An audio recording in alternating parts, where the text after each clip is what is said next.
Y bueno, hoy día vamos a trabajar lo que corresponde a la semana número 12, si no me equivoco. Vamos a empezar a compartir la diapositiva, ¿ya? Muy bien. Vamos a trabajar hoy día todo lo que viene a ser historia universal, ¿ya? Vamos a trabajar historia universal. Hoy día vamos a avanzar varios temas, así que hay que estar bastante atentos porque hoy día vamos a trabajar todo el periodo del siglo XIX hasta la Primera Guerra Mundial, ¿ya? Son varios puntos, ideologías políticas del siglo XIX, revoluciones liberales del 30 al 40 y del 48, la Segunda Revolución Industrial, imperialismo y lo que viene a ser finalmente la Primera Guerra. ¿Ok? Así que estén bastante atentos a toda la información que le vamos a brindar y vamos a ir empezando, ¿ya? Primero, las ideologías del siglo XIX.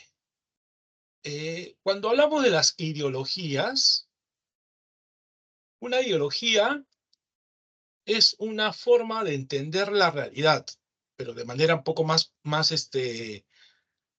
convincente, ¿no? Una ideología es algo que ya está enraizado en cada uno de nosotros, es, es un conjunto de ideas, es un conjunto de planteamientos en torno a cómo funciona la realidad y esa forma de entender la dinámica de la realidad permite que nuestro actuar, nuestro accionar se desarrolle.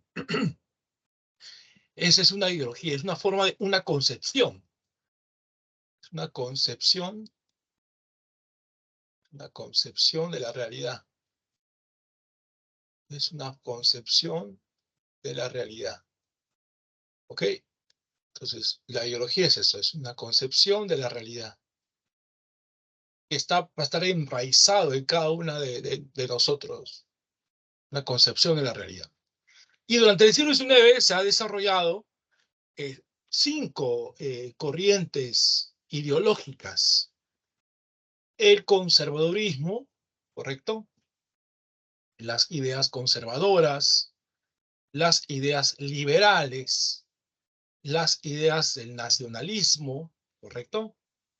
Sabemos a los conservadores, a los liberales, a los famosos nacionalismos, el nacionalismo. Tenemos también el socialismo y el anarquismo, ¿correcto? Entonces son cinco ideologías.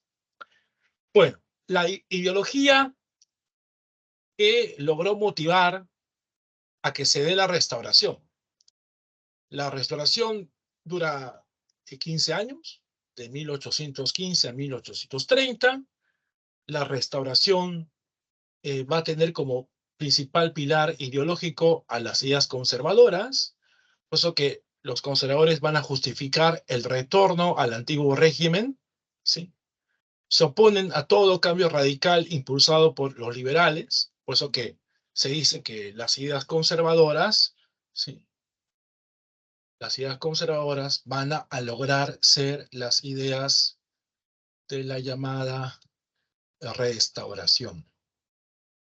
¿Ok? Son las ideas de la famosa restauración, las que lograron promover el retorno de los reyes, ¿no?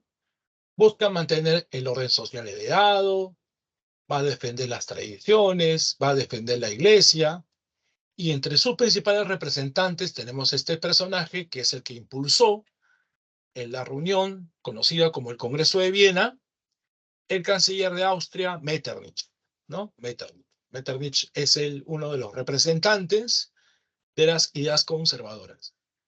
El opuesto al conservadorismo es el liberalismo, ¿no? Pensamiento liberal es el pensamiento de la burguesía. Es el pensamiento de la burguesía. ¿Ok? El pensamiento burgués. Pensamiento burgués. promueve las libertades, como se dice, las libertades individuales, se oponen a cualquier forma de absolutismo, se oponen a lo que es el poder de las grandes monarquías, ¿sí? Promueve las libertades individuales, se opone a cualquier forma de absolutismo y va a tener una serie de principios, ¿no? Los principios que es buscar la independencia de los poderes, la división de poderes, lo que ya ustedes conocen en el contexto de la Revolución Francesa, el poder ejecutivo, el poder legislativo, el poder judicial, defienden la idea de la soberanía popular, es decir, la idea en la cual el pueblo es soberano, controla, controla un territorio y decide, eh, digamos, el destino de lo que ocurra dentro de ese territorio. O sea, el pueblo es el que manda, es el que es soberano, el que tiene el control sobre ese espacio territorial, ¿sí? Tiene el mandato. La libertad individual, cosa que ya hace un poco se explicó en el concepto. Ahora, la libertad individual, ¿hasta dónde va a llegar? Es decir, la libertad se basa en la posibilidad de que una persona desarrolle un conjunto de aspiraciones, decisiones, ¿no? Pero también hay que decir que no puede hacer todo lo que uno quiere. ¿Por qué? Porque esa libertad va a terminar cuando dañe la libertad de la otra persona. Igualdad jurídica, todos son iguales ante la ley. El libre cambismo, que es la libre circulación de mercancías. Y lo que viene a ser el respeto por la propiedad privada, ¿no? La defensa de la propiedad privada como elemento central. Recuerde usted que los liberales son los que van a defender, ¿no? Las revoluciones burguesas, ¿sí? Son aquellos que van a defender los movimientos que vamos a estudiar dentro de un ratito, ¿ya? Que es la revolución del año 30 y del 48, ¿correcto? Bueno, vamos a seguir. El nacionalismo. El nacionalismo, ¿qué promueve? En este contexto histórico promueve las unificaciones políticas. El liberalismo promueve las unificaciones, las famosas unificaciones políticas. ¿Qué tipo de unificaciones son? ¿Cuáles son? Son la de Italia y la de Alemania. Italia estaba dividido en 7 reinos, ¿sí? Y va a lograr impulsar su proceso de unidad. Acá van ustedes a encontrar sus representantes. Todos estos señores que están acá son los que van a impulsar la unidad italiana. Son los representantes del nacionalismo italiano. Tenemos acá el canciller de uno de estos 7 reinos, que se llama el reino de Piamonte-Cerdeña, que es Camillo Benso, o también llamado el conde de Cavour, Giuseppe Mazzini, el rey Víctor Manuel II y Giuseppe Garibaldi, ¿correcto? Ellos son los intelectuales o luchadores que logran impulsar el nacionalismo. El nacionalismo considera que existe una comunidad soberana, unida bajo una serie de aspectos, ¿no? Que son la raza, el aspecto étnico, ¿no? El aspecto étnico, el tema de la lengua, el idioma, la historia, las tradiciones. Todos esos elementos son los que conforman la nación, ¿no? La nación. La nación. El nacionalismo va a promover la unidad, ¿no? El nacionalismo es la forma de identidad, ¿no? Es el grado de identidad que yo tengo sobre un territorio determinado. Ese territorio determinado, para que yo me identifique, tiene que haber algo que permita pues ese grado de identificación, que es el tema histórico, el tema de la tradición, el tema del idioma, el tema del aspecto étnico, ¿no? Principios. La exaltación del territorio, ¿no? Del lugar de donde uno viene, ¿no? Yo soy peruano, yo soy argentino, yo soy venezolano, ¿no? La autodeterminación política, ¿no? El grado de identificación. Y evidentemente no olvidar que el nacionalismo también está muy vinculado con la corriente romanticista, ¿no? La corriente literaria del romanticismo.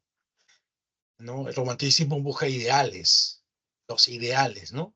Y estos ideales están los ideales nacionales. Recuerda que un representante del romanticismo es el gran escritor Víctor Hugo, autor de Los Miserables. Y Víctor Hugo es un personaje que lucha en la Revolución de 1830. Muy bien. Ahora viene el socialismo. Bueno, la palabra socialismo está vinculado a la preocupación por el tema social, ¿no? O la cuestión social. Es una idea que busca la defensa de la colectividad, ¿sí? La defensa de la propiedad colectiva. Considera injustas las relaciones capitalistas, ¿no? El sistema capitalista. Y tenemos dos corrientes, el socialismo utópico y el científico. El utópico tiene la idea de poder buscar la armonía entre el empresariado y el trabajador. Los utópicos, pues ahí se llaman utópicos, porque esto es un ideal, es un sueño. Los utópicos buscan armonizar el interés del empresario con el interés del trabajador, ¿correcto? Buscan esa armonía. Buscan reemplazar la propiedad privada, que genera desigualdad social, por la propiedad colectiva, la defensa del colectivismo.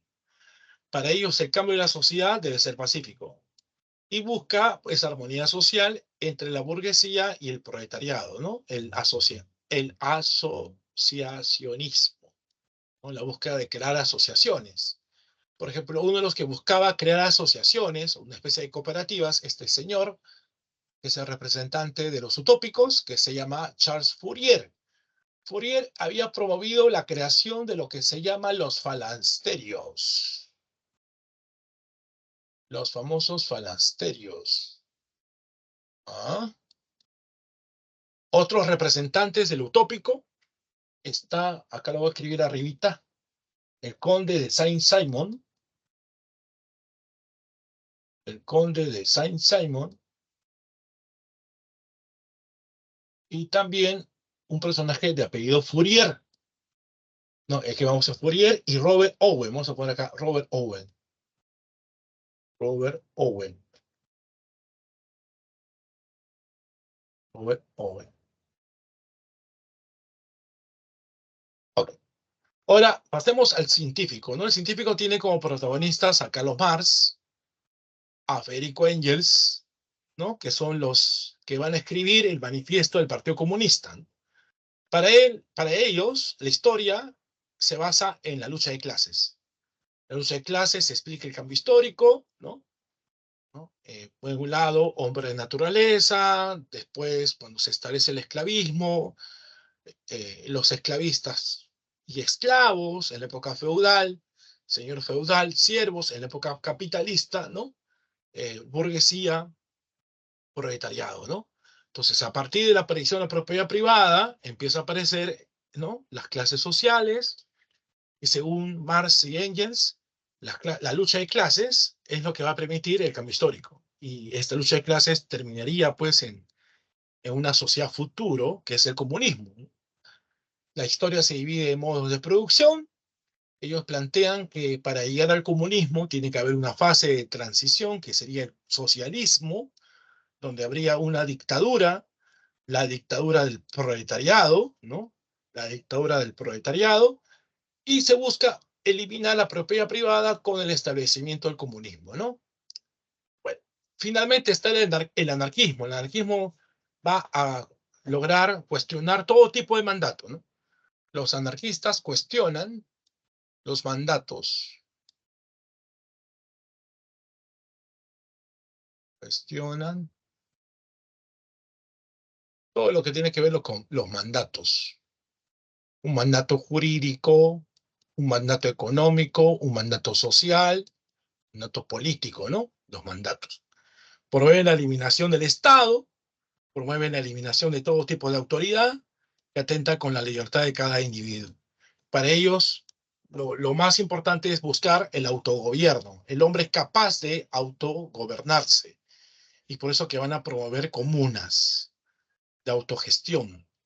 Y su frase, ni Dios, ni patria, ni ley. ¿Quién es su representante? Mikhail Bakunin, este señor que se va a pelear con Marx durante el siglo XIX.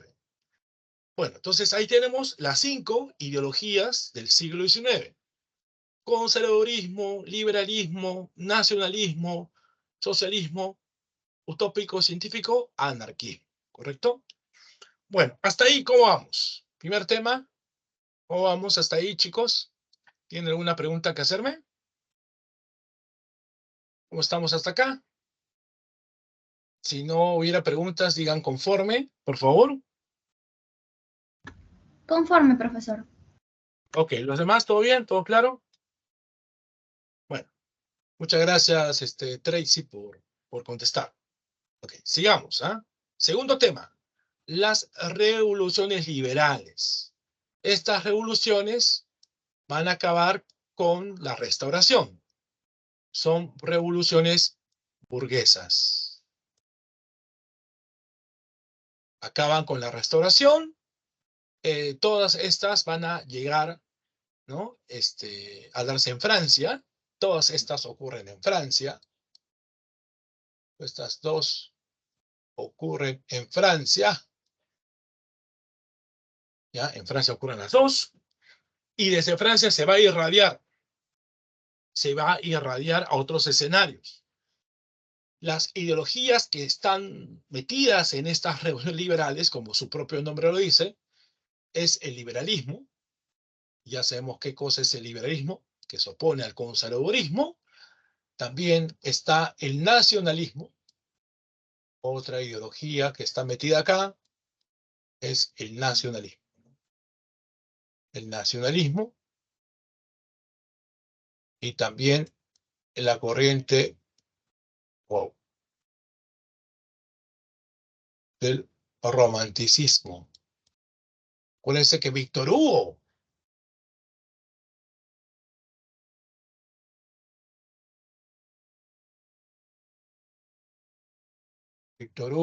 fue el autor de Los Miserables y va a lograr él luchar en la Revolución del 30. ¿Sí? Bueno, a ver, sigamos.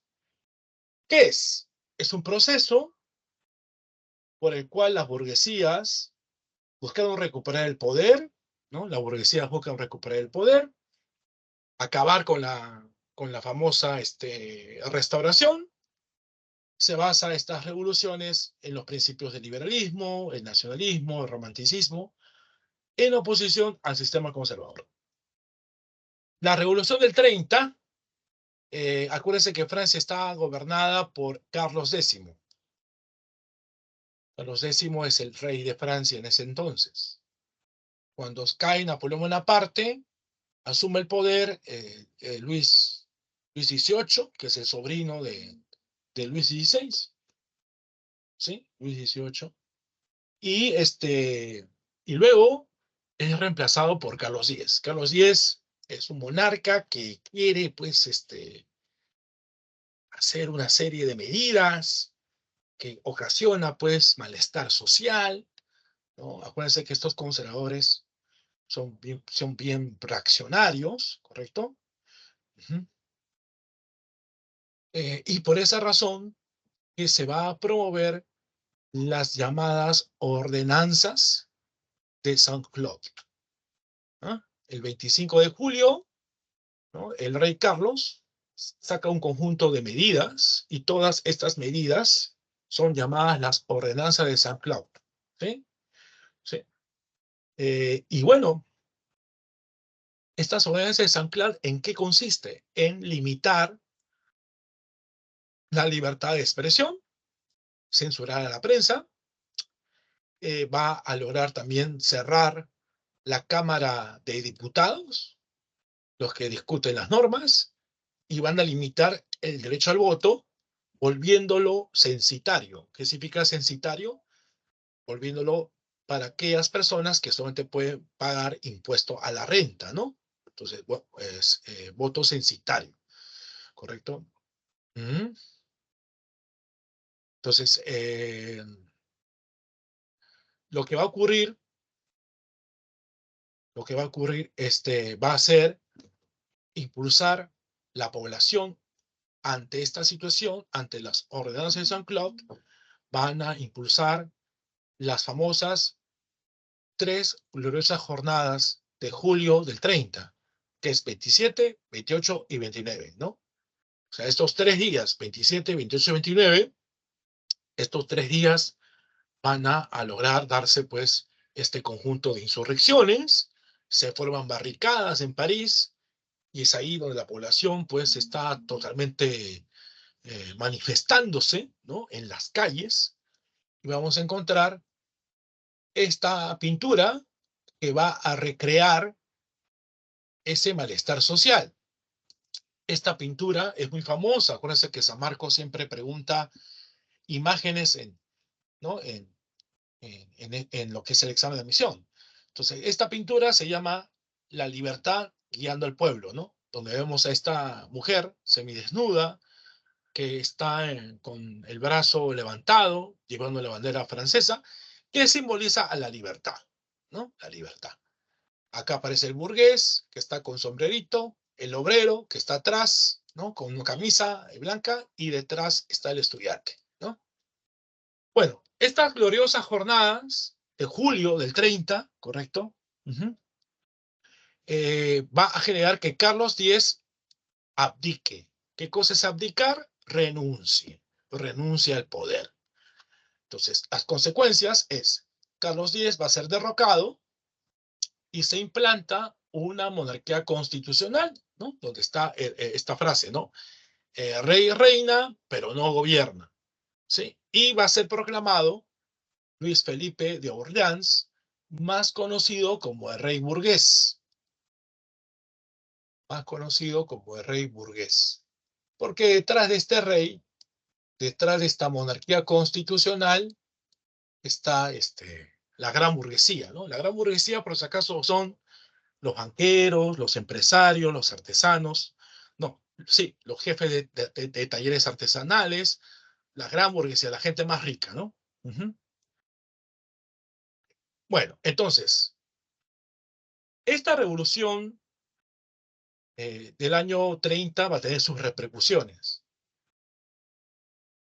Usted ve acá el mapa, este mapa de Europa, en donde se ve este color verdecito, ¿no? Estas ondas verdes, que es cómo se está dando los movimientos liberales de ese año, ¿no? Digamos que son aquellos lugares donde se está dando movimientos así liberales, que está en Polonia, Varsovia, está en Sajonia, Alemania, está en Módena, que es Italia, ¿correcto? Pero Sajonia y Módena pertenecían a Austria y Varsovia pertenecía a Rusia. Está en Bruselas, que es Bélgica, ¿correcto? Esas flechas negras son la represión, ¿no? La represión. Y luego viene el color rojo, ¿no? Que está acá en Grecia y está en Bélgica. ¿Qué significa eso? Que como una consecuencia de la Revolución del 30, nacen nuevos países. Entre estos países son Bélgica y Grecia, ¿correcto? Bélgica y Grecia. Y luego viene el color moradito, ¿no? Que es el otorgamiento de una constitución. En el caso de Francia, pues es lo que promueve la monarquía constitucional, ¿no?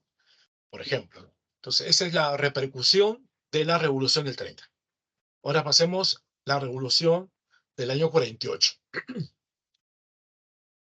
El rey burgués, el rey Luis Felipe de Orleans, este es el señor, este personaje es el rey burgués, va a generar el incremento del poder económico de banqueros e industriales, ¿sí? O sea, él va a generar las condiciones para que la gran burguesía se enriquezca. Además, a pesar de que esta revolución del 30 fue liberal, este rey burgués se inclina más a actitudes conservadoras. Y por inclinarse hacia actitudes conservadoras dictatoriales, agudiza la oposición de otros sectores, clase media, proletariado, ¿no? Entonces, eso genera, pues, la revolución del 48. Las causas: la falta de reformas, se mantiene todavía el voto censitario, el voto que solamente son para aquellas personas que pagan impuesto a la renta. El proletariado está bastante grave, crítico, y también marginación social. El detonante es la prohibición de los banquetes públicos. ¿Qué eran los banquetes públicos? Los banquetes son los espacios donde la gente va a compartir, va a comer, va a tomar algo. No es un espacio donde la gente se reúne bajo la idea de compartir alimentos, comida, bebida, pero en esos lugares hay conspiraciones políticas. Los banquetes públicos son centros de conspiración. Son centros de conspiración. ¿Correcto? Son centros de conspiración. Y estos centros de conspiración, los banquetes son cerrados. Son cerrados los banquetes por el rey burgués. Esto ocasiona el levantamiento, el levantamiento social, ¿no? La jornada de febrero. Si hubo protestas en julio, a haber protestas en febrero para el 48.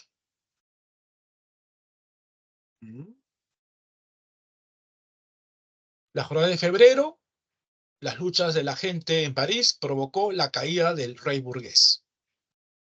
Se establece un gobierno provisional. Básicamente se va a establecer la Segunda República, encabezada por Lamartine, pero Lamartine, por haber tomado medidas favorables al movimiento obrero o a la clase media, ¿sí? La clase media va a caer en junio del 30, ¿no? Duró pocas semanas. Y luego viene el elegido por la gente, un personaje que tiene un apellido muy famoso, ¿no? Es el sobrino de Napoleón Bonaparte, Luis Bonaparte, Napoleón III. Él es el electo presidente por sufragio universal, ¿no? Entonces ahí Napoleón III va a aparecer como una figura favorable para la gran burguesía, la gran burguesía. Bueno, esta es la consecuencia de la revolución del 48. ¿Sí? En un momento el rey burgués va a ser desplazado por un gobierno progresista, pero este gobierno progresista va, va a lograr, ¿correcto? Va a lograr, pues, generar, ¿no?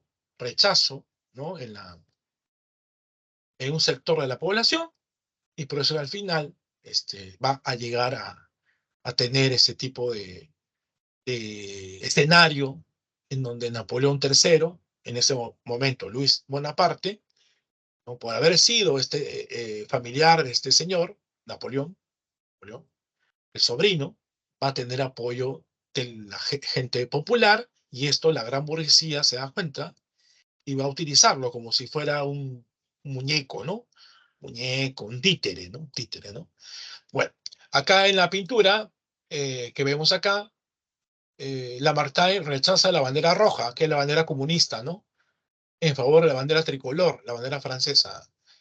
¿Qué consecuencias tiene? Bueno, caída de la monarquía constitucional porque se establece la Segunda República y va a ser elegido Luis Bonaparte como presidente de la República y luego su segundo emperador. Igual como ocurre en el año 30, para la Revolución del 48, se va a dar una propagación de este movimiento social, y esto se conoce como la famosa primavera de los pueblos, ¿no? O sea, la influencia del 48 genera la llamada primavera de los pueblos. Levantamientos en diferentes escenarios de Europa, ¿no? Bueno, entonces este es el segundo tema que tengo que ofrecerles. No sé si hasta acá tienen alguna pregunta que hacerme. Si no, digan conforme también. Conforme, profesor.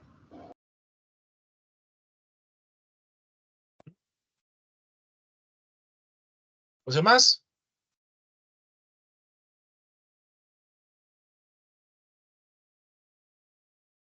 Ok, perfecto. Muchas gracias por confirmar que todo está bien. Vamos a entrar al tercer tema. La segunda revolución industrial.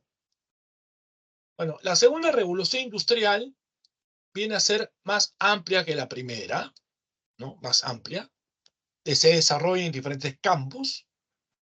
El campo automotriz, el campo siderúrgico, el campo bélico, el campo farmacéutico, ¿no? Se desarrolla en diferentes campos. Se desarrolla en varios países, en varios países. Esta empieza en 1870, ¿sí? Y termina en 1914. O sea, desde 1870 hasta 1914 se da la segunda revolución industrial. Bueno, ¿qué es?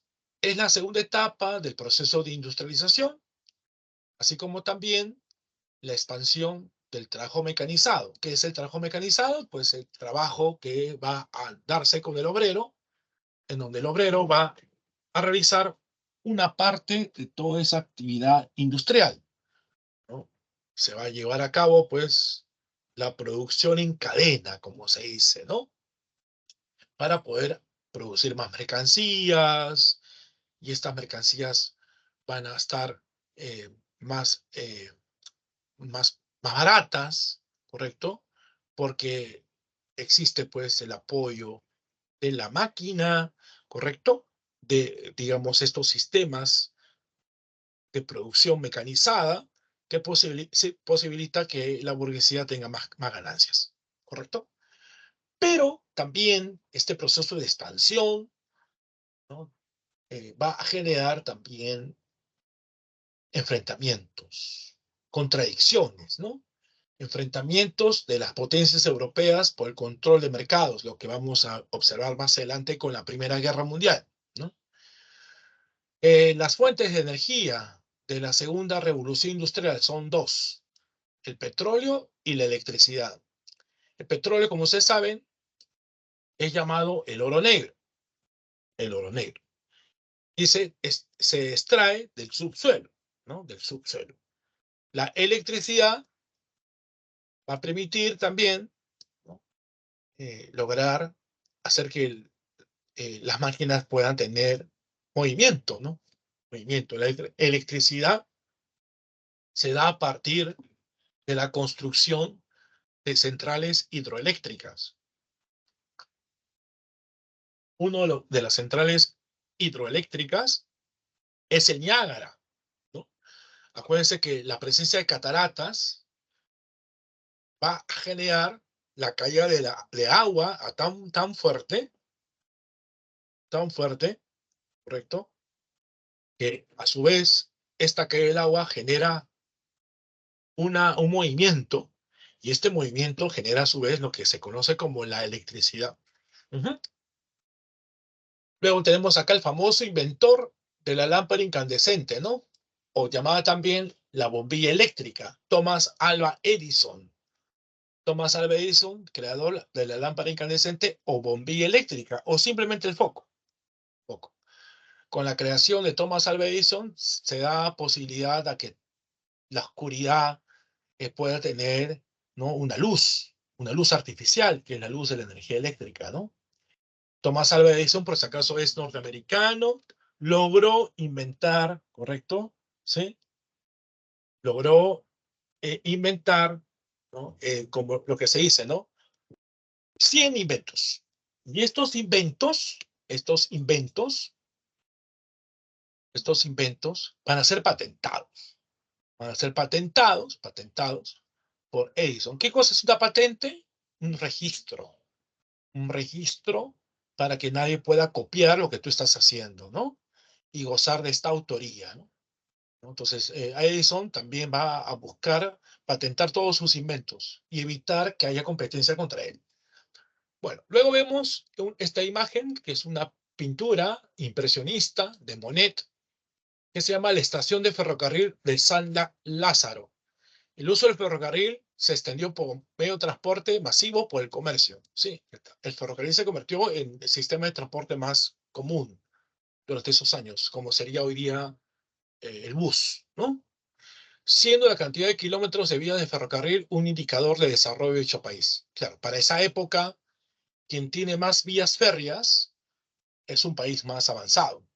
Y eso ocurre, por ejemplo, con los Estados Unidos, ¿no? Los Estados Unidos va a promover la construcción de una gran cantidad de vías de ferrocarril, ¿no? Vías férreas de ferrocarril.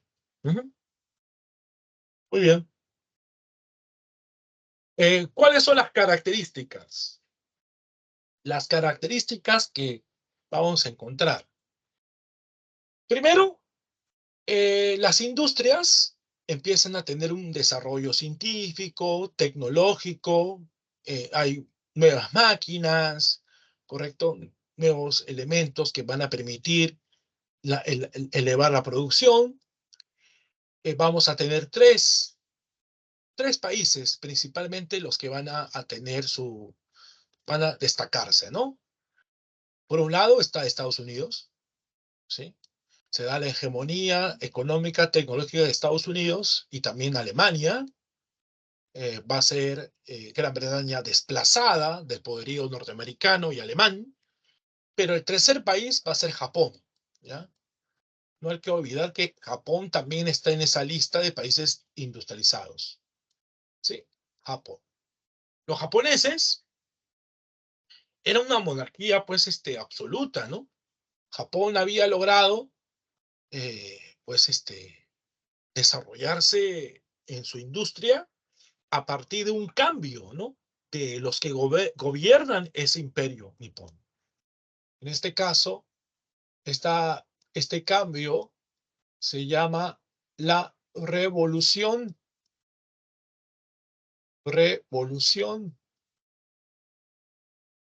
Meiji. Es el cambio, ¿no? De la monarquía, la dinastía, ¿no? En Japón. Entonces, la revolución Meiji es un cambio desde arriba, ¿no? Los gobernantes son desplazados por otros, la dinastía Meiji, y a partir de esa dinastía se empiezan a incentivar una serie de cambios para modernizar a Japón. También se va a impulsar sistemas científicos en la organización del trabajo. O sea, se va a buscar dividir la producción de la mercancía para poder, para poder lograr, ¿no? Aumentar la producción. Se establecen cadenas de producción divididas por etapas y por operarios. Y es ahí donde se va a dar la producción mecanizada del taylorismo y el fordismo. Taylorismo y fordismo. ¿Qué es el fordismo? Voy a empezar por el fordismo, ¿ya? El fordismo fue la producción en cadena, promoviendo la especialización, la reducción de costos y mejoras salariales para los trabajadores. Es decir, Ford, que es el famoso creador del automóvil, el modelo T, Ford va a lograr dividir en etapas la producción del automóvil, es decir, unos obreros se dedican a poner las llantas, otros obreros se dedican a poner el motor, otros el capó del carro, ¿no? Entonces, esa división por etapas de la producción del carro va a generar la fabricación de muchos carros, ¿no? Entonces, a esa producción en cadena, dividiendo el trabajo por etapas y por determinados operarios, va a ser llamado el Fordismo, ¿sí? El Fordismo. Y en el caso del taylorismo, el taylorismo va a ser una aplicación similar al Fordismo, pero se va a introducir el tema del tiempo. O sea, se va a calcular cuánto es el tiempo promedio para poder desarrollarse en ese tipo de actividad. El taylorismo buscó reducir costos de producción a partir de la medición del tiempo mediante la cadena de montaje, ¿no? Entonces, ahí tenemos las diferencias entre Fordismo y taylorismo, ¿correcto? Fordismo y taylorismo. Ok, vamos a seguir. Tenemos acá también el invento conocido como, ¿no? Eh,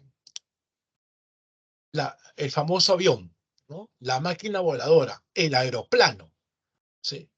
Este aeroplano va a ser creado por los hermanos Wright, ¿sí? Se llamó Wright Flyer, la primera máquina voladora a motor, el aeroplano. ¿Cuáles son las principales industrias? La industria eléctrica para el alumbrado público primero, después ya se aplica para las fábricas y después para los medios de transporte.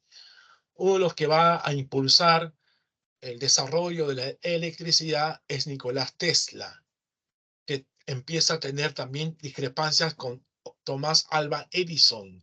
Los dos provienen de dos continentes distintos. Uno, lo que es Europa, el otro es norteamericano. Entonces, estas contradicciones entre Tesla y Edison va a generar lo que se conoce como la guerra de las corrientes, ¿ya? La guerra de las corrientes. ¿Qué cosa es la guerra de las corrientes? Usted, si conoce, usted es científico, sabrá pues que hay corriente alterna, corriente continua. Pues ahí hay las discrepancias, ¿no? Y dentro de esas discrepancias, lo que, como comenté hace un rato, ¿no? Edison lo que hace es patentar sus inventos y no quiere que los inventos de Tesla lleguen a Norteamérica. Otra industria, la industria petrolera, destacó la Standard Oil Company, del famoso magnate del petróleo John Rockefeller. La industria farmacéutica, destacó los laboratorios Bayer y también se va a difundir las vacunas. Sí. En Bayer, por ejemplo, recuerde usted que vamos a lograr crearse la famosa pastilla, la aspirina. La aspirina. La industria automovilística destacó la famosa Ford Motor Company y lo que viene a ser el famoso modelo T en 1910. El Ford T, diseñado por Henry Ford y producido desde 1908, permitió popularizar la producción en cadena. Este carro valorizaba más o menos unos $360. Mientras que en Estados Unidos, Andrew Carnegie, también es otra industria, la industria bélica, produjo acero industrial. Alfred Krupp, alemán, produjo un cañón de 9 centímetros de acero fundido para Prusia, ¿sí? Como son los cañones que van a ser utilizados en la guerra con Chile, ¿no? O guerra del Pacífico. La industria del acero, con los hornos Bessemer, permitió el aumento de la producción. El convertidor fuerza el aire hacia arriba a través del hierro fundido y la arrabio quemando los materiales no deseados y creando acero puro. Bueno, entonces vamos a encontrar que en un periodo de casi 30 años a 40 años, la ciencia, la tecnología va a avanzar mucho.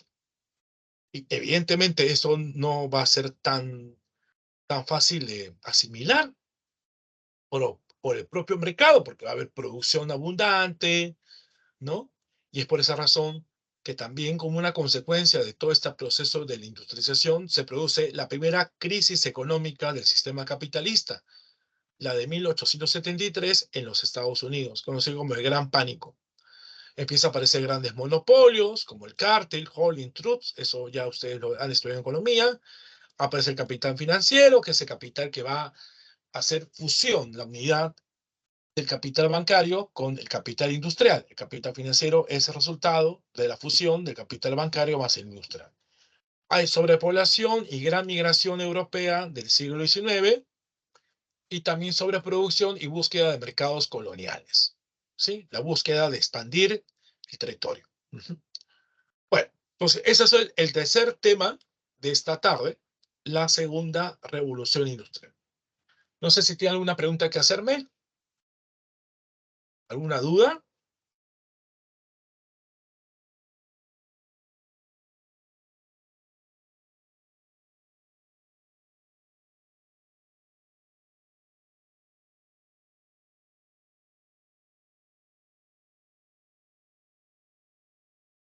¿Alguna pregunta hasta acá? Señor Díaz, conforme. Conforme, profesor. Ok. ¿Los demás? ¿Dónde está Tracy acá en clase nada más? Tracy, acá hay varios alumnos y ¿dónde estás tú sola? Solo me contestas.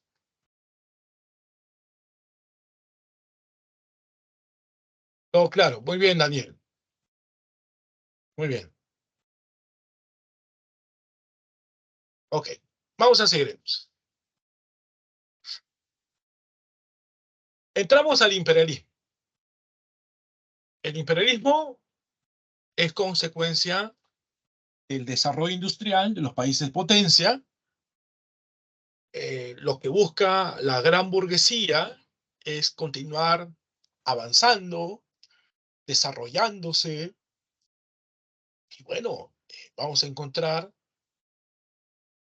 que las burguesías necesitan pues expandirse, buscar materias primas, mercados, mano de obra barata, ¿no?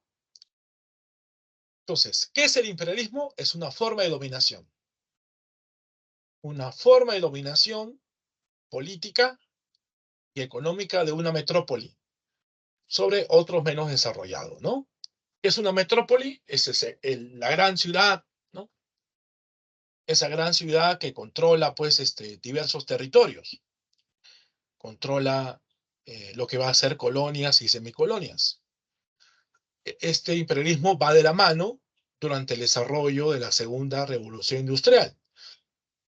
Y de 1870 va de 1870 a 1914. ¿Cuáles son las características? Pues que habrá extensos imperios. Básicamente el imperio británico, el imperio francés, también el imperio alemán, el imperio italiano, por ejemplo, ¿no? Se va a dar la exportación de grandes capitales a sus zonas de influencia, ¿no? Que es el capital financiero. Se da la exportación de capitales, ¿no? Lo que es la inversión sale de la potencia y se va hacia la colonia o semicolonia. Aparecen empresas multinacionales. Una empresa va a tener sus sucursales, ¿sí? Como la famosa Standard Oil, que es la empresa de Rockefeller, que tendrá su sucursal en Perú, que se llamará la IPC, la International Petroleum Company. Cuando una empresa sale de su lugar de origen y va a empezar a dominar otros mercados diferentes a los de su sitio natal, se llama transnacional, ¿no? Acuérdense, trans va más allá. ¿Por qué ocurre el imperialismo? Porque hay una sobreproducción, se ha producido tanto que ya se necesita, pues, lograr, correcto, tener el control de otros territorios, de otros escenarios, ¿no? Uh-huh. ¿Sí? Bueno, eh, también se da la búsqueda de mercados, materias primas. Búsqueda de mercados y materias primas. Políticamente, se da la búsqueda de un prestigio internacional, porque son potencias, buscan un control geopolítico, buscan dominar territorios, que si bien es cierto, no hay un recurso importante, pero por su ubicación, que permite acceder a otros escenarios, lo voy a controlar, lo controlo, ¿no? Esto va a pasar, por ejemplo, con los Balcanes. Los Balcanes, ahora que vamos a hablar de la Primera Guerra Mundial, los Balcanes son bastante interesados en su control por parte de Alemania, por ejemplo. Alemania veía en los Balcanes no como un territorio que tiene muchos recursos, sino porque tiene una salida al mar Mediterráneo, control geopolítico, ¿ya? Causas ideológicas, el nacionalismo que promueve, ¿no? La expansión territorial, esta idea de creerse los mejores, esta idea eurocéntrica de pensar que Europa está por encima de todo el mundo. Esa es una actitud también racista. La labor misionera, ¿no? Difundir la fe, la misión civilizadora, ¿no? Difundir pues la gran civilización, son cosas que se justifican, ¿no? Que se justifican en el desarrollo de estos pueblos. Socialmente se da un aumento poblacional, ¿no? Un aumento poblacional a nivel social, y por eso que también se necesita salir de su lugar de origen para poder vivir en otros escenarios más confortables, más cómodos, ¿no? A ver, dibujos, caricaturas que están acá. Tenemos acá la caricatura del presidente Roosevelt. Si ustedes ven, Roosevelt está en la mano con un gran garrote, ¿no? The Big Stick, el gran garrote.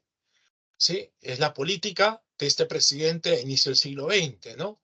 Su política del gran garrote, el Big Stick, va a ser aplicada para dominar el Caribe, ¿sí? Para dominar los territorios que están en la zona del Caribe, lo que viene a ser Centroamérica. ¿Qué significa el gran garrote? Si yo veo que tú estás saliéndote de mi dominio o saliendo con la influencia que tengo, entonces yo te aplico mano dura, ¿no? Por eso ahí viene el tema de Big Stick, el gran garrote. Luego tenemos a este hombre de color, hombre africano, gigante, que está durmiendo sobre un árbol, ¿no? De Sleeping, ¿no? Sticks. Muestra un gran hombre africano sentado dormido. Y los chatitos, estos enanos que están ahí, son varios países, representan a varios países europeos que están reclamando partes de África, ¿sí? Plantando banderas etiquetadas como Inglaterra, Portugal, Bélgica, Turquía, Italia, Alemania, España y Francia. Están reclamando el control de ese hombre que está gigante, que está durmiendo, ¿no? Y es lo que va a ocurrir, ¿no? África va a ser un continente que sufre mucho por la influencia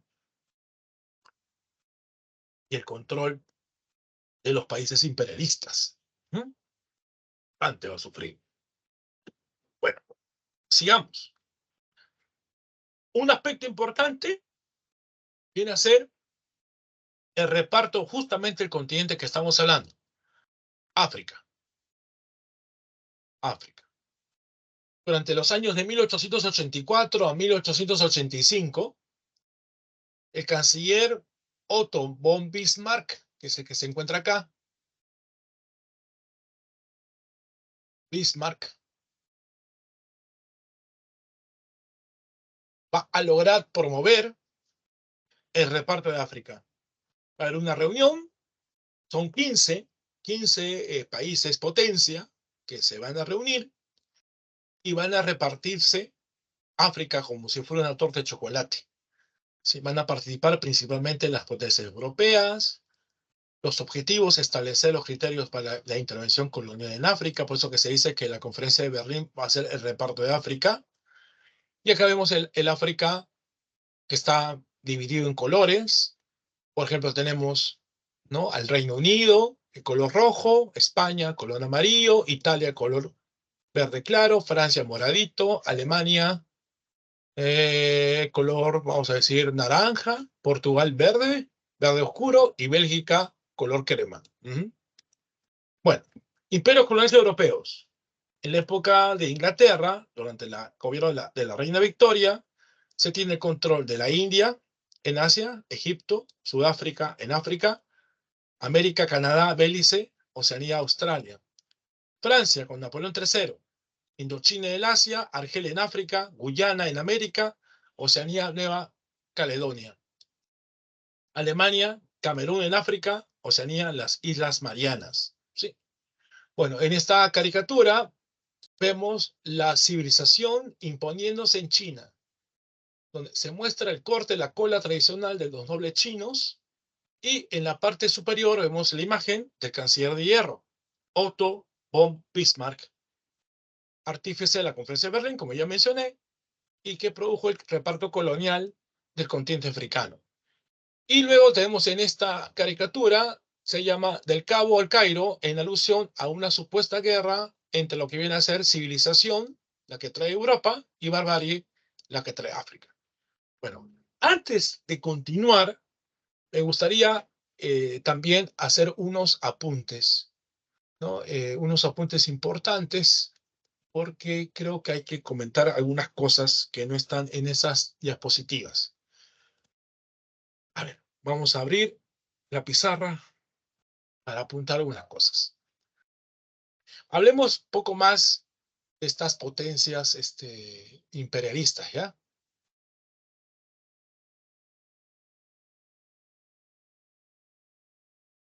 Okay.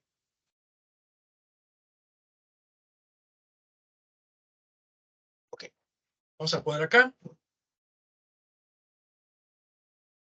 potencias imperialistas. Como ya mencioné, la más importante, ¿cuál es? Es Gran Bretaña.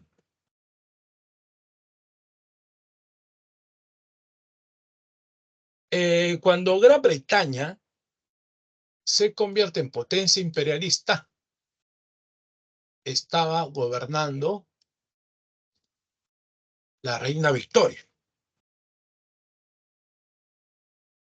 A esto se conoce como la era victoriana. ¿Ok? Eso se llama la era victoriana. La reina Victoria con la llamada era victoriana. Sí. Pero, como ustedes saben, Gran Bretaña era una monarquía constitucional, donde el rey reina, pero no gobierna. Las decisiones lo toman el Parlamento, a través de sus primeros ministros,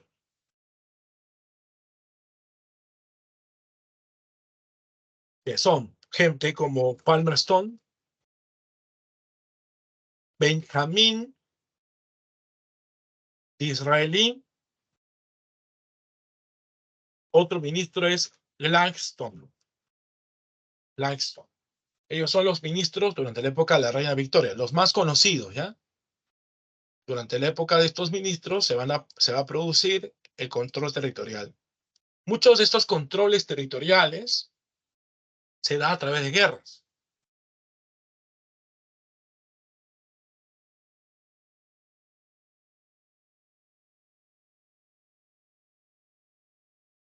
Una guerra muy famosa son las llamadas guerras del opio. Esta guerra del opio va a ser contra China. Contra China, ¿correcto? Son las famosas guerras del opio, son guerras que se dan contra los chinos. Contra los chinos. ¿Qué? Bueno, contra los chinos. Esta guerra del opio contra China, en Gran Bretaña se consigue el control del famoso puerto de Hong Kong. Hong Kong. ¿Ok? Son las guerras del opio. Luego, están las famosas guerras Anglo-Boers. Esta es contra Holanda. Esta guerra es por el control de dos regiones, que son Transvaal y Orange. Transvaal y Orange. ¿Ya? Esas son las regiones. Transvaal y Orange. Las guerras Anglo-Boers contra Holanda por el control de esas regiones. Transvaal y Orange. Y estas regiones había muchos diamantes. Muchos diamantes. Puede ser que África es el territorio de los diamantes. Especialmente en la zona del sur. Diamantes, madera, por ejemplo. Piedras preciosas. Y esto es lo que da origen a lo que es Sudáfrica. Esto es Sudáfrica. Sudáfrica. Bueno, luego, no olvidar, por ejemplo, que para los ingleses, la principal colonia va a ser la India, conocida como la joya británica. Joya británica. La joya británica, la India, por la producción, la abundante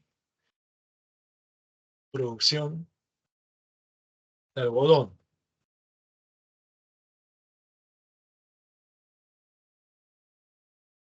Habrá también otras colonias que ya están están en su diapositiva que les he explicado. Otras colonias que no se han mencionado: Jamaica,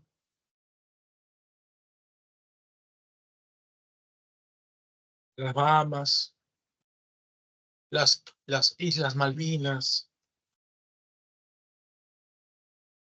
por ejemplo, Nigeria en África. ¿Okay? Otras colonias son, ya de los famosos ingleses. ¿Mm? Muy bien. Luego, eh, hablemos de Bélgica, ¿ya?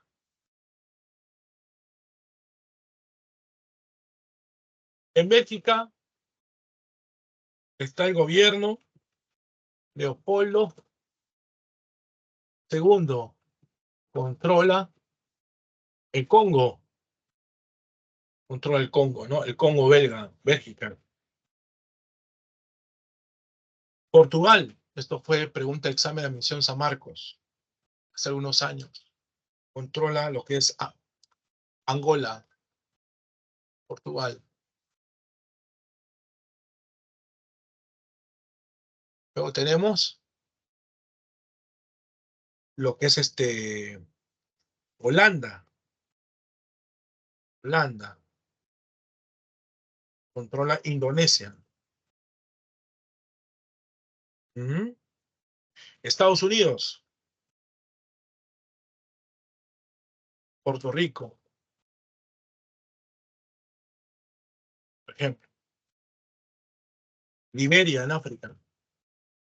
Hawái. Hawái, ¿no? Con algunos territorios que eran parte del control norteamericano. Bueno, entonces, estas son las famosas potencias imperialistas, un poquito profundizando lo que es el caso de inglés, ¿no? Y de algunas más. Bueno, hasta ahí, ¿cómo vamos? Para entrar al último tema. ¿Cómo vamos, chicos? ¿Tienen alguna Todo pregunta? conforme, profesor. Ok. ¿Los demás?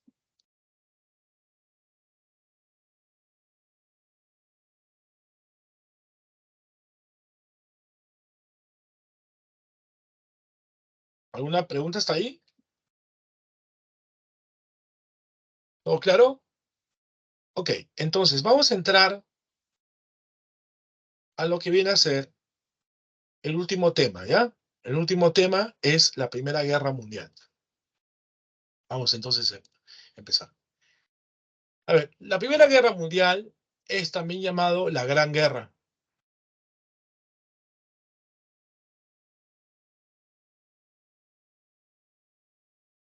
Empieza en 1914 y termina en el año 19. En el año 19 se va a firmar, por ejemplo, el Tratado de Versalles. En la firma del Tratado de Versalles. En algunos textos, la guerra puede haber acabado, en algunos textos, el año 18. Ya, repito, en algunos textos la guerra termina el año 18. ¿Por qué el 18? Porque ahí viene, ¿no?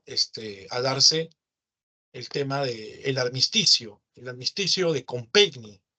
Ese armisticio de Compiègne viene a ser, pues, lo que genera eh, el cese al fuego, el año 18. Y la Gran Guerra es un conflicto bélico entre países europeos por el control de colonias y mercados, ¿no? Se habían formado dos bloques militares, la Triple Alianza y la Triple Entente. La Triple Alianza va a ser Alemania, Austria-Hungría, Italia. La Triple Entente, Francia, Gran Bretaña y Rusia. Pero luego Italia se va de la Triple Alianza y pasa al otro lado. Y se une este bloque el Imperio Otomano, que es Turquía, y Bulgaria. En el caso del Triple Entente, va a estar Japón, va a estar Estados Unidos, va a estar Italia y otros países. Acá en este mapa europeo vemos que el color verde un poco más oscuro es la Triple Alianza y el color verde claro es la Triple Entente. ¿Cuáles son las causas? La pugna entre potencias imperialistas, el problema de los Balcanes, la exaltación nacionalista, ¿no? Ya, para hablar de esto, vamos a hacer un apunte, ¿ya? Vamos a mencionar otras cosas. No sé si van a copiar sobre esto o tomar foto. Si van a tomar foto, pantallazo, por favor, lo voy a sacar a la cuenta de 3, ¿ya? 1, 2, 3. Ya, entonces vamos a sacar y acá poner Primera Guerra Mundial. Causas. Uno es la expansión imperialista. de las potencias. En esta expansión imperialista se va a observar, por un lado, Alemania versus Inglaterra y Francia.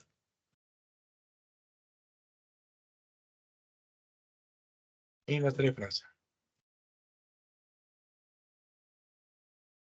Alemania es una potencia industrial, pero no tiene abundantes colonias. Y Inglaterra y Francia sí tienen. Sí tienen.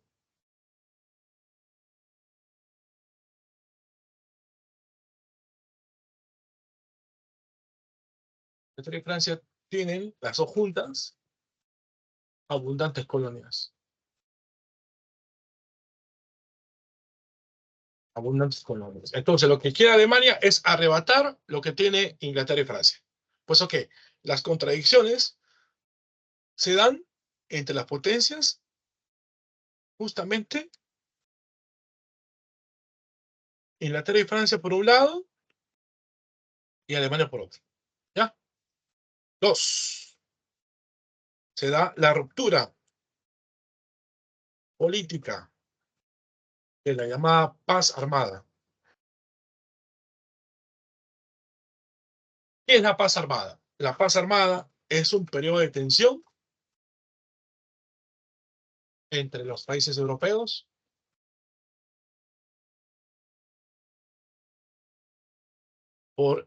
ante la posibilidad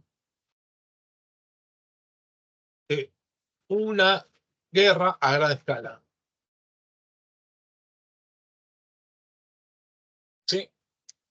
Ahora, durante ese periodo de tensión entre los países europeos por una guerra que puede empezar a gran escala, que sería la Primera Guerra Mundial, estos países van a empezar a armarse. ¿Sí? Estos países desarrollan la carrera armamentista. ¿Correcto? Esa es la segunda razón. Tercera razón, la formación de bloques. Estos bloques ya se lo saben, es la Triple Alianza versus la Triple Entente. Cuarta causa, el control sobre territorios determinados. Por ejemplo, los Balcanes. ¿Cuál es la importancia de los Balcanes? ¿Es por los recursos que posee? No. Una zona montañosa. De recursos no hay muchos, sino va a ser por su salida al mar Mediterráneo. ¿Quién quiere buscar esto? Alemania está en disputa versus Rusia.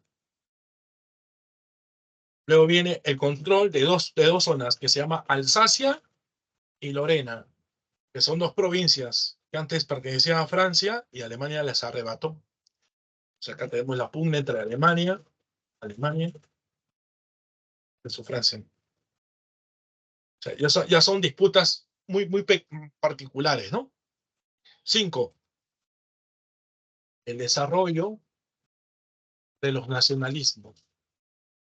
Uno es el pangermanismo. Es pangermanismo, viene a ser pan grande, inmenso. Germanismo, viene Alemania, ¿no? Pangermanismo, el control alemán sobre el territorio. Y el pan-eslavismo, son los eslavos. Los eslavos es un grupo étnico que está dispersado, principalmente por Europa Oriental, por Rusia. No tienen país. Entonces, estos eslavos están siendo, su interés de ser una nación, está siendo canalizados por un país pequeño que está en los Balcanes, que es Serbia. Es Serbia. Y justamente este tema del nacionalismo va a generar pues la guerra mundial, ¿no? ¿Por qué? Porque el pretexto de la guerra es el asesinato del archiduque Francisco Fernando, que es heredero de la corona de Austria-Hungría. Este señor está visitando Sarajevo. Sarajevo es la capital de Bosnia y Herzegovina. ¿Ya? ¿Qué hace este señor de Austria-Hungría visitando Sarajevo? Lo que pasa es que en 1908 Austria-Hungría había logrado anexar Bosnia. Y bueno, esto es algo que no le gusta a los serbios. Serbia está pegada para el otro lado de Austria-Hungría. Entonces ellos piensan que los que van a continuar serían ellos, ¿no? Serán anexados, ¿no? Anexados. Entonces el famoso asesinato del archiduque Francisco Fernando origina el famoso estallido de la Primera Guerra Mundial, ¿no? Antecedentes, la paz armada. Y expliqué que la paz armada es el periodo de tensión entre las potencias, entre los países europeos, ante la posibilidad de una guerra a gran escala. En esa época empiezan a formarse bloques militares, que ya dije, ¿no? El Triple Alianza, el Triple Entente, ¿no? Bueno, entonces la guerra va a darse así. ¿Cómo empieza la guerra? Vamos a comentarlo en el borrador. Comentamos algunas cositas en este borrador.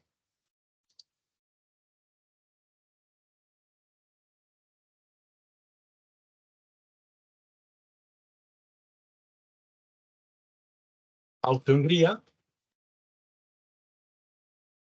anexa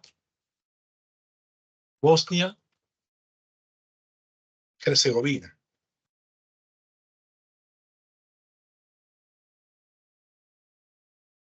¿No? Y este imperio se está acercando hacia el resto de los Balcanes. Y es ahí donde aparece esta agrupación secreta, la Mano Negra, ¿no?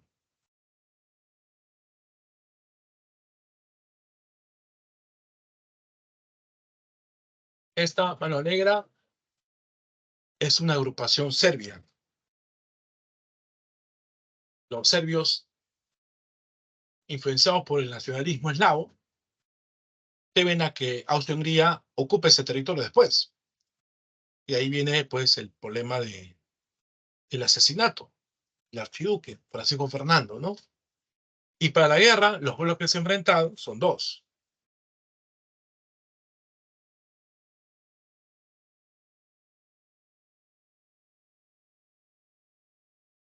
Es los imperios centrales,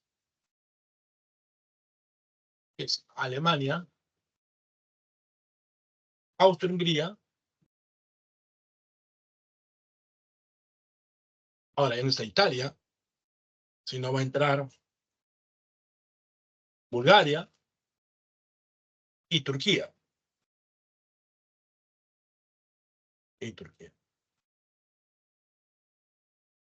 O también llamado el Imperio Otomano, ¿no? Luego vienen los aliados. En los aliados están los demás países. La Gran Bretaña, Francia, Rusia, Italia, Serbia, Japón. ¿Qué hace Japón en la Guerra Mundial? Aprovecha la Guerra Mundial para quitarle territorios a los rusos, a los alemanes, ¿no? Esa es la idea de los japoneses. Mientras que los otros están distraídos en la guerra, Japón, ¡pim!, le quita las colonias que estos rusos y alemanes tienen en el Asia, ¿no? Bueno, y otros países más. A ver, presidente del Perú. ¿Quién eran los presidentes del Perú durante este tiempo? Cuando la guerra estalla, era el presidente Benavides. Y luego entra José Pardo. José Pablo. Entonces, cuando empieza la Guerra Mundial, el presidente del Perú va a ser Óscar R. Benavides, y durante el desarrollo de la guerra, el presidente del Perú va a ser José Pablo. Bueno, sigamos. Las acciones armadas. Esta parte es más sencilla. Esta parte ya, San Marcos no te va a preguntar mucho, ¿ya? La parte militar, ¿no? Están los movimientos iniciales, ¿no? Que se dan en dos frentes. Frente occidental, frente oriental. En el frente occidental, Alemania, invadió Bélgica y Francia. Y Alemania es derrotada en la primera batalla del Marne. ¿Sí? Mientras que esto ocurría, en el frente oriental, Alemania empieza a vencer a Rusia en dos batallas, Lagos Masurianos y Tannenberg. Esa derrota rusa genera condiciones para el estallido de la famosa Revolución Rusa.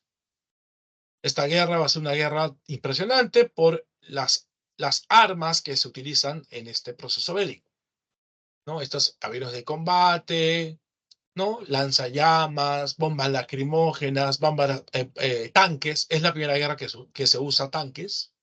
¿Sí? Entonces, esto ocurre en este proceso bélico. Luego de la guerra de movimientos o movimientos iniciales, se da la guerra la guerra de posiciones. En el frente occidental se empiezan a construir las famosas trincheras y se da la guerra de trincheras. En esa guerra de trincheras se dan las dos batallas más sangrientas, que es la batalla de Verdún y la batalla de Somme. Son las batallas más sangrientas de la Primera Guerra Mundial, en la zona de las trincheras. Francia e Inglaterra no pueden derrotar a Alemania. Ajá. La guerra también se da en el mar. Alemania inicia la guerra submarina, trata de tumbarse todos los barcos que están a su disposición, barcos del enemigo, para evitar que estos barcos lleven, ¿no? Provisiones a los países en guerra. Estados Unidos ingresa a la guerra mundial en el último tramo, el año 17. Antecedente es el hundimiento de Lusitania, el año 15, y el famoso telegrama secreto llamado telegrama de Zimmerman, que pedía que México intervenga en la guerra mundial, apoyando a los aliados, pero esto no se logra dar porque se descubre este telegrama. Como mencioné, esta guerra es la primera en que se utilizan los tanques. Acá tenemos la ametralladora Maxim, de fabricación inglesa, usada en las guerras coloniales y en la Gran Guerra. La guerra termina cuando Rusia firma con Alemania el Tratado de Brest-Litovsk, después de su revolución, una revolución socialista. Lenin empieza a aparecer como la figura principal. Alemania va a lograr, pues, firmar con los rusos este tratado, donde Rusia se retira de la guerra mundial y a cambio de ceder territorios a los alemanes. Estados Unidos compensa la salida de Rusia y favorece a los aliados ya para la parte final, ¿no? Para la parte donde los imperios centrales son derrotados por los aliados. Esto es el mapa europeo donde vamos a observar las principales batallas, ¿no? En el frente occidental, la batalla de Somme, la batalla de Marne, la batalla de Verdún. En el frente oriental, la batalla de Tannenberg y Lagos Masurianos. Y no olvidar que esta guerra también empezó a estrenar lo que son los submarinos. Y obviamente con sus torpedos, ¿no? En el frente occidental, la guerra termina con la derrota alemana en la segunda batalla del Marne. Se firma el armisticio de Compiègne, donde Alemania se va a rendir, y después se va a firmar el Tratado de Versalles. Alemania va a ser responsable de la guerra mundial, pierde todas sus colonias, entrega territorios a países vecinos y debe pagar una fuerte indemnización. Se reducen sus fuerzas militares a 100.000 efectivos.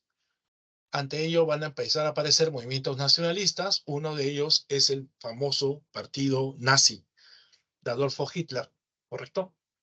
Consecuencias: 20 millones de muertos, desintegración de los grandes imperios, se desintegra Austria-Hungría, se desintegra Turquía, se desintegra Rusia. Empiezan a aparecer nuevos estados en Europa: Finlandia, Polonia, Estonia, ¿no? Yugoslavia, por ejemplo, se divide el imperio austrohúngaro y nacen nuevos países, Austria, Hungría y Checoslovaquia. Se crea una entidad, ¿no? A partir de la propuesta del presidente de Estados Unidos, que son los famosos 14 puntos de Wilson.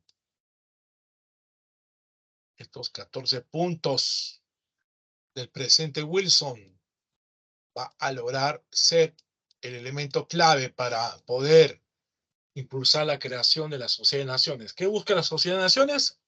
Preservar la paz mundial. Bueno, acá vemos algunas imágenes. Acá este soldado que está sentado, todo triste, se llama la pintura Tras la batalla. Acá vemos una representación de la firma del armisticio con Compiègne, que es el cese al fuego, donde los representantes alemanes firman su rendición. Este es el logo de la Sociedad de Naciones. Y luego viene esta imagen que se llama Enterrando a los Muertos. Cuando el cañón se detiene, hay palas en la tierra, ¿no? Este es una caricatura como consecuencia de toda la cantidad de muertos que se dan. A ver, quiero por favor hablar un poco de Wilson. A ver,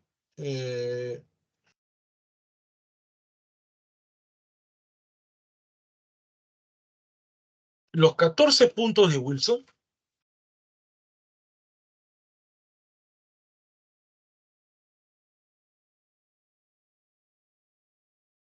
es un nombre al presidente de Estados Unidos, que se llama Woodrow Wilson. Este presidente va a lograr buscar crear una entidad que trate de evitar una guerra en el futuro. Uno, uno de sus puntos es buscar la creación de una entidad supranacional que mantenga la paz mundial. Esta entidad va a ser llamada la Liga o Sociedad de Naciones.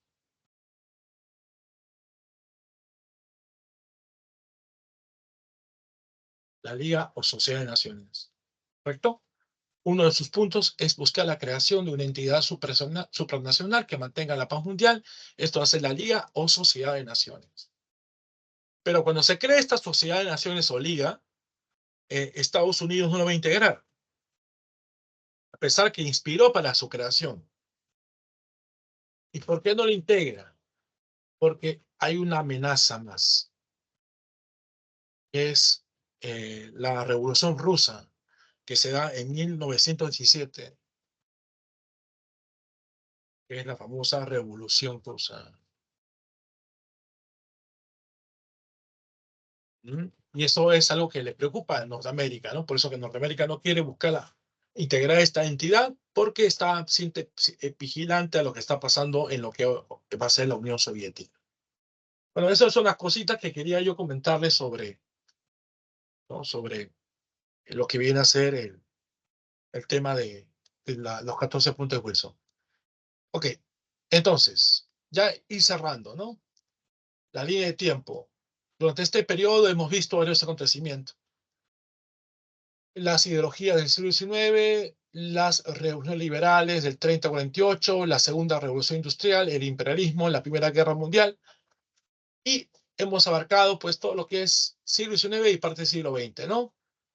No olvidar que la revolución de Francia, la primera liberal es del 30, luego la revolución del 48, también en Francia. En ese mismo año se publica el manifiesto del Partido Comunista, que es donde se encuentran las ideas de Marx y Engels. Acuérdense que al inicio de leer el texto aparece una frase, ¿no?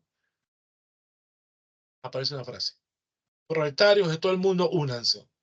Se hace el reparto de África en Berlín en 1884 y Bélgica es invadida por los alemanes en el 14, dando inicio a la Guerra Mundial. ¿Sí? Bueno, hasta ahí, ¿cómo estamos? ¿Preguntas? ¿Dudas? ¿Inquietudes? Digan conforme si fuera así. Conforme, profesor. Los demás, ¿todo conforme? Conforme, profesor. Ok, entonces, siendo las 6:27 hasta 6:35, para que vean sus preguntas y marquen sus claves, ¿ya? Profesor, a ver, profesor, ¿por qué Alemania recibió pocos territorios en África? A pesar que Bismarck no lo había impulsado.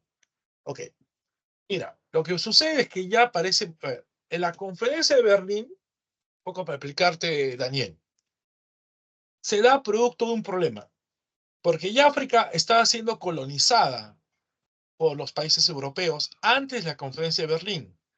La conferencia de Berlín se da en 1884, por ahí, ¿no? Eh, Mira, Argelia es la colonia francesa, lo controlan en 1830. O sea, muchos territorios de África ya eran parte del dominio europeo. Pero ¿qué ocurre? ¿Por qué estrictamente se da esta conferencia de Berlín? Porque para esos años, Bélgica se mete en África, controlando el Congo. El Congo, si tú ves el mapa, se encuentra en el medio del continente africano. Entonces, Leopoldo II, que es el rey, bastante astuto, bastante vivo, dice, ya, yo controlo todo lo que es el río Congo, ¿no? Pero no solamente dice eso, dice, yo quiero controlar el río Congo y sus afluentes, que son los ríos que nacen del Congo, porque dice, como yo controlo el Congo, el río Congo, entonces a mí tengo el derecho de controlar los afluentes, ¿no? Es como que alguien diga, yo controlo la vía expresa, pero también controlo las vías que salen y entran hacia la vía expresa. ¿Por qué? Porque la vía expresa es el centro de todo, ¿no? Entonces, a partir de que Leopoldo quiere tener el control del río Congo y todos sus afluentes, genera las discrepancias con los países europeos. Y ahí Bismarck, que quiere meterse en Alemania, acuérdate que Alemania nace como país en 1871, y unos 10 años después, más o menos un poco más, se produce la conferencia de Berlín. Entonces, Alemania quiere meterse en este control, entonces quiere buscar que todas estas tensiones con Bélgica se superen y se genere un reparto formal del territorio. Es decir, ya había ese reparto, ya había un control territorial de las potencias y algunos territorios todavía estaban por colonizar. Entonces, en este reparto del África se formaliza todo eso. Es como que yo ya en este departamento me he quedado con este cuarto, ¿no? Con este espacio para hacer mi biblioteca, para poder hacer las clases que ustedes me ven, pero este cuarto, este espacio, no está formalmente dividido de esa manera. Si es que tuviera hermanos, ¿no? Si es que tuviera hermanos, tendría que dividir la casa, pero yo ya ocupé este espacio para hacer mi sala de estudio, pero esto todavía no está escrito en papel. Entonces, digamos que el reparto de África, la conferencia de Berlín, será algo más formal, escrito en papel, de todos los territorios que Europa va a controlar en ese continente. No sé si, Daniel, te he explicado todo lo que necesitas. ¿Me dices? Ok. Bueno, entonces, siendo las 6:30, unos 5 minutos para poder revisar sus preguntas, ¿ya?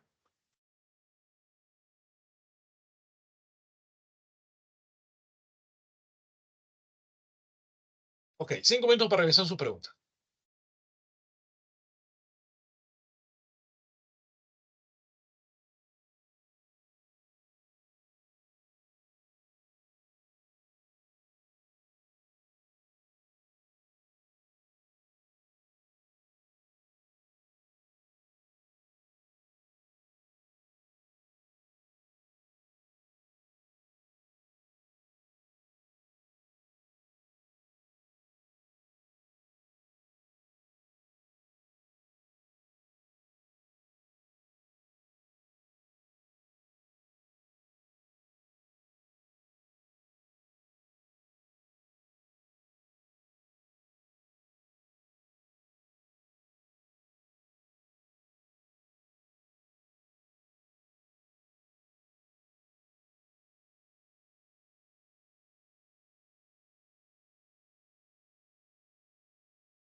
Muy bien, entonces hemos regresado. Vamos a pasar a ver las preguntas. En esta parte ya la práctica.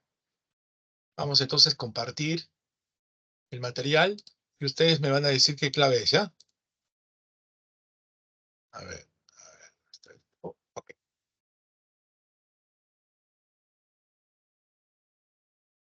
Dice, los cambios ocurridos desde el siglo XVIII provocaron el surgimiento de diversas corrientes de pensamiento en el siglo XIX, las cuales podrían ser opuestas unas a las otras. Entre las principales ideologías que se desarrollaron destacan conservadurismo, liberalismo, anarquismo, socialismo y nacionalismo. ¿Cuál de los siguientes enunciados corresponde al pensamiento conservador? 1. Justifica el retorno a la defensa del antiguo régimen. Apoya el derecho de la autodeterminación política.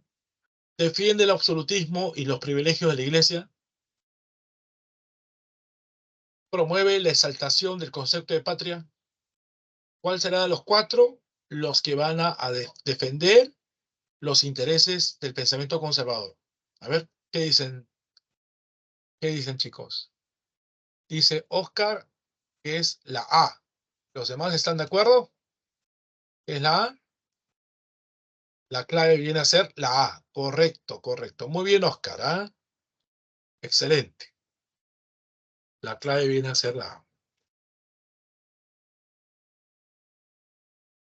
Excelente. Ok. Vamos a pasar entonces a escribir que la pregunta 1 viene a ser la A. 1A. Perfecto. Bien, sigamos. Pregunta 2, ¿ya? Como reacción a la oleada conservadora impulsada por el Congreso de Viena y la Santa Alianza, se desarrollaron en el siglo XIX las denominadas revoluciones liberales. En Europa existió una mayor participación política debido a la fuerza ascendente de la burguesía y los sectores populares que reclamaron el reconocimiento de las libertades individuales. Respecto a la revolución liberal del 30, identifique una de sus consecuencias. Consecuencias del 30, dice. Carlos X fue derrocado, estableciéndose la Segunda República Francesa. Asume el gobierno Luis Felipe I, restableciéndose la monarquía absoluta. Fin definitivo de la monarquía en Francia, pese al gobierno de Napoleón III. División europea en dos, el liberal occidental y el conservador oriental. Se produjeron las jornadas de febrero que acabaron con el absolutismo. ¿Cuál de estas 5 alternativas sería una consecuencia de la revolución liberal del 30? A ver, ¿qué cosa creen ustedes, chicos? Dice Oscar que es la C. Oscar dice que es la C. Que es el fin definitivo de la monarquía en Francia. ¿Pese al gobierno de Napoleón III? No, no, no, no. No es. Eso es la monarquía que se establece después del 30 es monarquía constitucional. ¿Ah? A ver, lo que va a ocurrir es que si ustedes han visto el mapa, yo les expliqué un mapa donde se va a irradiar, ¿no? La influencia de la revolución. Se va a observar que Europa se divide en dos. La Europa se va a dividir en un liberal occidental y un liberal oriental, ¿correcto? Eh, Se propaga en Bélgica, que es, les dije, independencia de Bélgica, también hay influencia en Alemania, Suiza, en Italia, algunas fracasaron, entonces se va a producir que hay un liberalismo en Francia e Inglaterra y un conservadurismo en Austria y Rusia, ¿no? Porque Austria y Rusia son las que reprimen esos movimientos.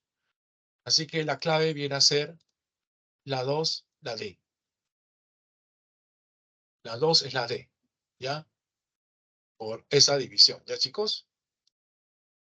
Ok, vamos entonces a seguir con la pregunta 3. Vamos a pregunta 3.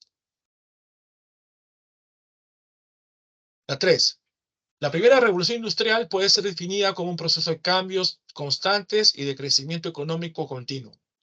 promovido por la burguesía como producto de la mecanización de la producción, permitiendo posteriormente el impulso de la segunda revolución industrial. Por otro lado, ambas revoluciones tuvieron características distintas en su desarrollo. ¿Cuáles de las siguientes características podemos afirmar pertenecen a la segunda revolución industrial? ¿Será la revolución de los medios de transporte y comunicaciones? Acuérdense que hay más ferrocarriles, ¿no? Va a aparecer, pues, lo que es el tranvía. El acero es desplazado por el hierro como materia prima. Como materia prima. Aplicación de sistemas de organización científica del trabajo. Innovaciones técnicas con amplia diversificación industrial. ¿Qué dicen? ¿Cuál de las cuatro empieza a lograr ser características que solamente, escuchen, solamente pertenecen a la segunda revolución industrial? Esas cuatro, ¿cuáles son las que pertenecen solamente a la segunda revolución industrial? ¿Cuál será? Dice ahí Oscar y Daniel, la B. La B dice, la B 1 y 4. Solamente hay medio de transporte en la segunda o también en la primera. Acuérdate que en la primera apareció el barco a vapor, en la segunda aparece la locomotora. Yo te puedo aceptar la 4, ¿no? Pero no es la 1, no, porque la 1 no es exclusivo de la segunda, también hay primera. ¿Cuál sería? ¿Qué sería? Va a ser la D, ¿ya? La 3 va a ser la D. Solamente, repito, solamente de la segunda revolución industrial es la aplicación de sistemas de organización científica del trabajo, que son el Fordismo y el Taylorismo. Y las innovaciones técnicas con amplia diversificación industrial es, pues, lo que viene a ser la industria automotriz, la industria llamada farmacéutica, ¿no? La industria bélica, entre otras. La D. Hay que tener mucho cuidado, chicos, ¿eh? Con eso. Bueno, vamos a las 4. Vamos a la pregunta 4. Hay que mejorar, ¿ya? Vamos a la pregunta 4.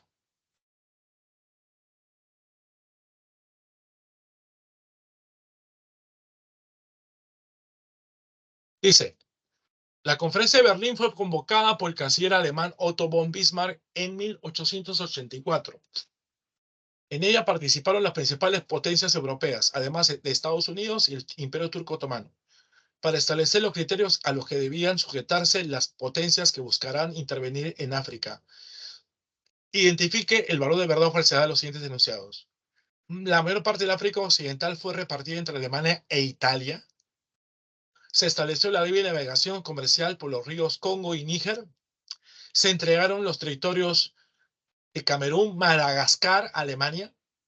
La posesión territorial debe ser efectiva, informándose oportunamente. ¿Cuál creen que es la clave? En la 4. ¿Qué dicen, chicos? Bien. La E dice ahí, Daniel. Las 3 son falsas y la última es verdadera. ¿Mm? Los demás, la 4, la D, dice Oscar. A ver, la clave viene a ser la D de dinosaurio, ¿ya? 4, la D de dedo. 4 de dedo. Esa es la clave. Voy a aprender a usar.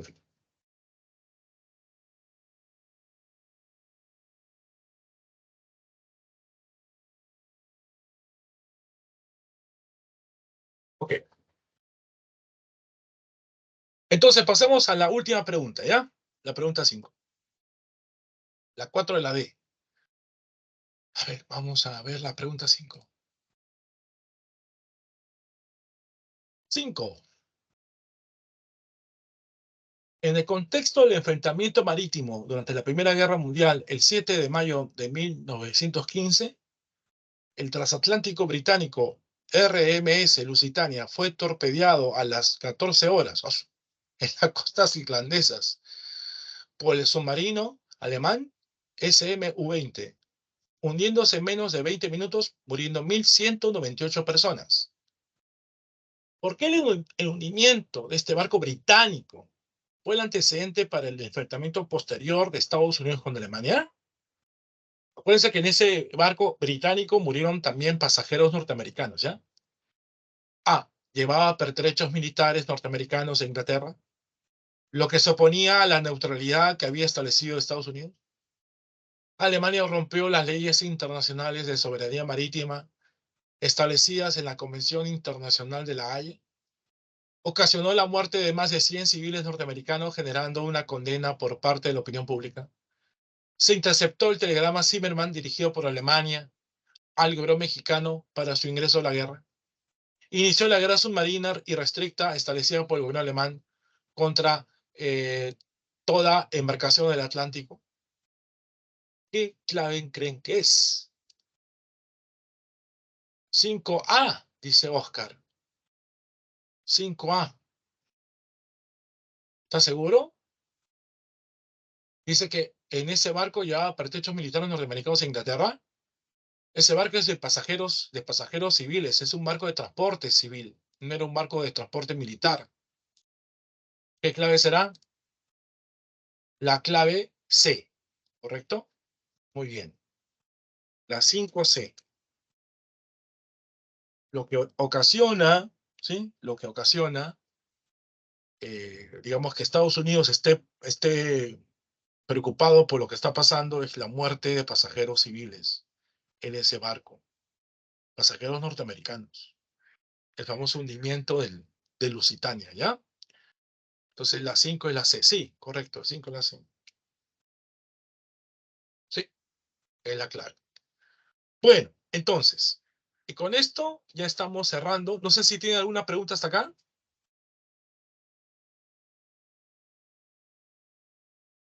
¿Tienen alguna duda? ¿Alguna inquietud? Aún tenemos un minuto, creo, para poder hacer una pregunta o una inquietud. Si no, digan todo conforme. ¿Todo está claro? Ok, perfecto. Bueno, entonces, sería hasta acá la clase. Hay que ir ya viendo que estamos casi ya en las últimas semanas de enero. Y bueno, ya queda poco tiempo para acabar el ciclo, ¿no? El ciclo, ¿no? Aprovechar estas clases virtuales, ustedes son los responsables de este último tramo. Ya vienen, ya vienen los demás temas que son un poquito más complicados, así que hay que ir repasando, estudiando, ¿no? Todo lo que falta, ¿no? Bueno, entonces eso sería todo. Y nos vemos hasta la siguiente semana, ¿no? La siguiente semana continuamos con las clases, que es el día 26, el último viernes de enero. Ya se va enero. La última clase de enero es el próximo viernes. Listo. Nos quedamos hasta acá. Chau, chau. Cuídense.